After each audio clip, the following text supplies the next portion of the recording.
Hey guys, welcome to Torker BMX. Merry Christmas Eve, Happy Hanukkah. It's the holiday season, and I don't know if this is going to work very well. It's the first time we're trying this, so it is a live stream, and we're going to see how this works.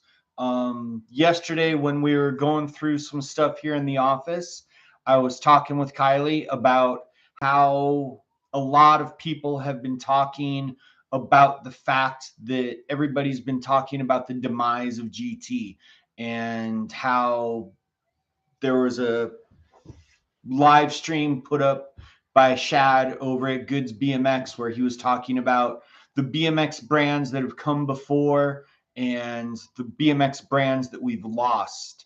I saw a post by Byron Friday where he was talking about how does it really matter if we lose some of these iconic BMX brands? And this is something that has gotten me thinking a little bit. What does BMX really mean to you? What do your favorite brands really mean to you? And are you actively supporting these brands to keep them alive? Is it something to where you want the brand to exist just so that it exists? Or is it something where you want the brand to exist so that you can get something free? Is it where you want the brand to exist so that you can be sponsored? Or do you really like the brand because the brand is really trying to do something cool and trying to do something to help the sport? Because that's something where a lot of people don't understand that this sport, this industry, this little microcosm, this little sandbox, this little playground that we're all in of BMX racing and the BMX industry, it really needs to lean on each other to be able to exist. USA BMX wouldn't be able to hold the races that they do if it weren't for the industry trying to offer some support to make sure that they could get out there and help set up these events. And that's something that we've talked about for a long time. Now, there's also the magazines that need to exist so that you can get the information, you can see the product tests, you can see who the heroes are, you can see who the riders are. And it's up to those magazines to be able to build those heroes up for you and to be able to help create this industry. Motocross has gotten it pretty dialed with what those guys have done with Racer X and Trans World and all the different magazines over there, what the skateboard industry's done, how they've all learned to adapt to the social media world and how they're still able to create the heroes. um it's been something that's been really good that BMX has been missing on. And that's part of where GT had to put a pause on things. A lot of people say that it had to do with COVID and that, everybody just overbought and that there's just too many bikes for too many riders. And yeah, that's a part of it. There are too many bikes for too many riders, but that's not necessarily the entire picture.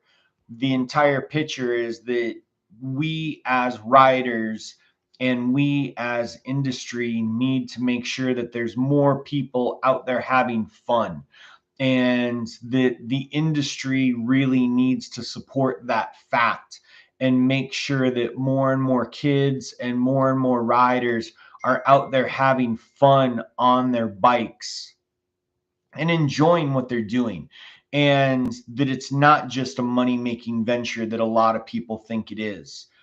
The reason that we brought back Torker is because we wanted Torker to become a fun brand and pay heritage and pay homage to the riders that came before and to what the brand was before.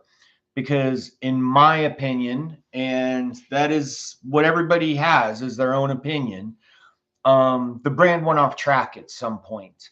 And when that brand went off track, all of a sudden people decided to not buy Torkers. And that becomes a big issue with just about any brand.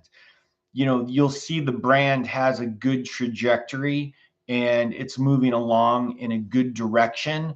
And somewhere along the way, it goes off path. It loses its roots, it loses its direction, it gets too big for its britches, it thinks it's bigger and better than it is. Who knows what the actual reasoning is, but the brands need to go. Mossy Rides has done a thing where he says that most brands last 10 years under their original owner and that then they change. We've watched SE bikes go through at least 4 different owners that I know of. GT at this point is on, I believe, its 4th owner or its 5th owner. But the heart and soul of it was always Gary Turner and Rich and the employees back from the early days. I was blessed to be a part of that back in the early days. I know I'm rambling and saying a lot, but this is my first time trying to do a live stream, so I know you guys will crucify me in the comments and everything, but it's a little bit early. It's, you know, 6 a.m. here while we're trying to get this done before everybody comes in, and trying to have a little bit of coffee so you can see the sun coming up here in the background, and trying to get the morning started before we crank out the last minute shipping for Supercross and Torker and getting it all out. But it was just something that resonated with me from our conversation yesterday, that, you know, everybody's all this doom and gloom and, oh my God, the industry, this and this and that. It's not doom and gloom. And we really need everybody out there to support it. I know Brant Moore has been saying, you know, what if no riders were sponsored? Well, yeah, sponsored riders are a big part of things, and sponsored riders are a big part of things in a couple of different directions. The sponsored riders help create the brand if they're doing it right, and they will help destroy the brand if they're doing it wrong. And it's up to the marketing department and the management to see if those riders are doing it in the right way.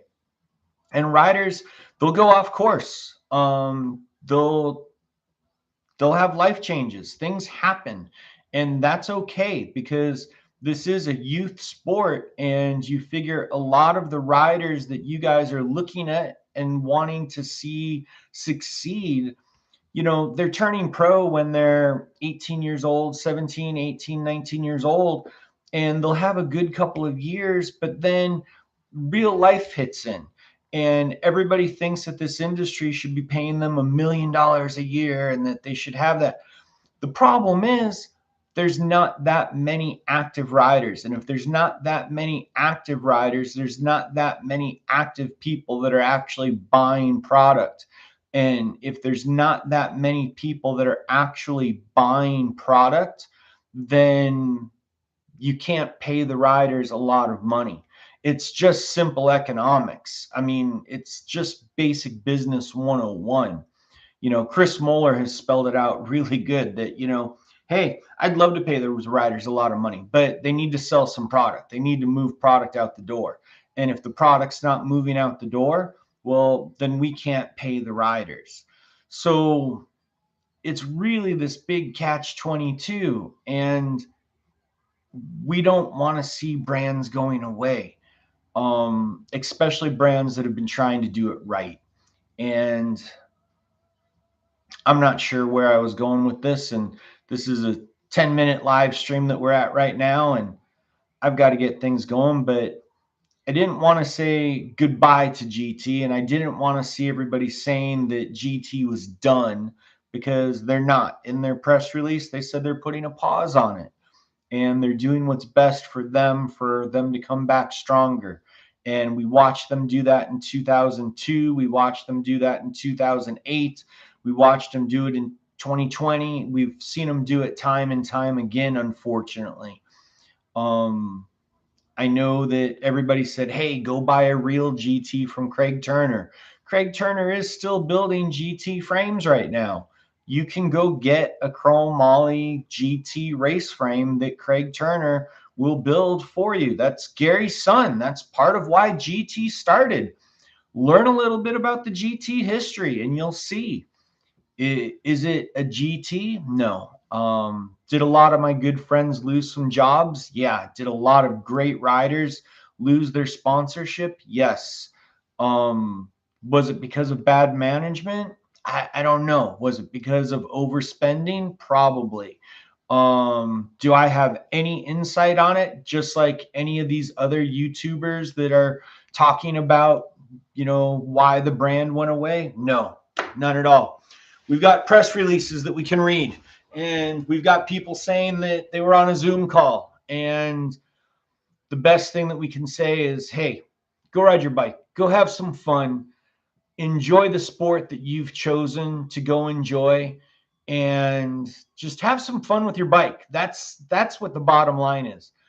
Go enjoy what you like to do. If you like to ride your bike, go ride your bike and enjoy it and just have fun with it.